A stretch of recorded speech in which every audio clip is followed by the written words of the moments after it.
Day വേറൊരു വഴി പറഞ്ഞു തരട്ടെ. എന്തോന്ന്? വശീകരണ പൊടി. വശീകരണ പൊടിയാ? നീ പുള്ളി രാത്രിയിൽ നീ പാലിൽ കലക്കി ഒന്ന് കൊടുത്തു നോക്ക്. അതെ, വെള്ളമൊഴിച്ച് കുടിക്കണം, പാലൊഴിച്ച് കുടിക്കണം. അപ്പോ ബാക്കി കാര്യങ്ങളെല്ലാം നടന്നോളും. എന്ത് നടന്നോളൂ? എന്താ എന്റെ ഉദ്ദേശം? എടീ നിന്നോട് പ്രതീക്ഷിച്ച് സ്നേഹം വരുമെന്ന്. நம்ம மந்திரவாதி சாமிக்கிட்டு ஒரு தைலம் இருக்கு. அந்த தைலம் யார் மேலாவது புரட்டினா அவங்க உங்க பின்னாடி நாய் மாதிரி சுத்தி சுத்தி வந்துடும். ഞാൻ സാധനം കൊടുത്തരാം, നീ ഒന്ന് പരീക്ഷ നോക്ക്. ഇലയെന്ന് മുള്ളിൽ വീണാലും മുള്ളു എന്ന് ഇലയിൽ വീണാലും കേട് നമ്മൾ ഈ മരത്തിനാണ്. അത് നിങ്ങൾ ആലോചിച്ചോളൂ. நான் வாங்கிட்டு வர்றேன், நீ தைரியமாயிருங்கோ. എന്താണ് അവളുടെ ഉദ്ദേശം എന്ന് ഒരു പിടിയും കിട്ടുന്നു.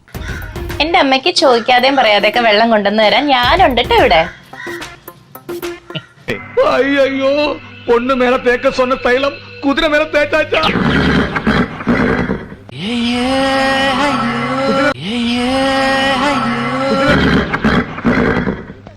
ഇതെന്താ കുതിരക്ക്?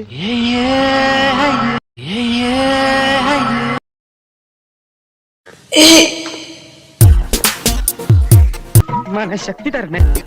അംബുജ അയ്യോ, കുതിരയുടെ കാതൽ പണ്ടമാ. അയ്യോ, കുതിര. അയ്യോ.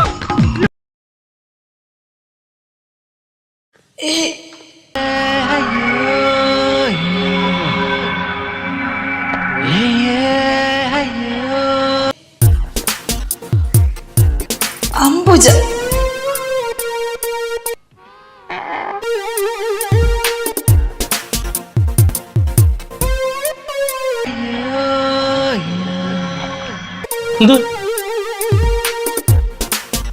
എന്ത് വേണം പിള്ള?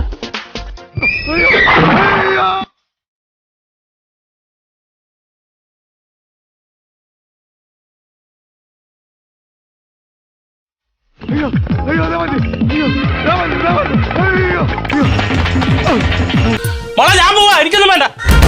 അംബുജ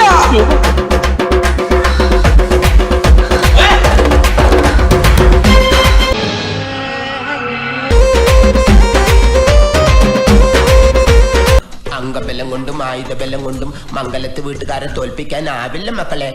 അല്ല ദാമോദർജി, ശരി ഇനി മരിച്ചോട്ടെ, അല്ല വച്ചോട്ടെ എന്ന്.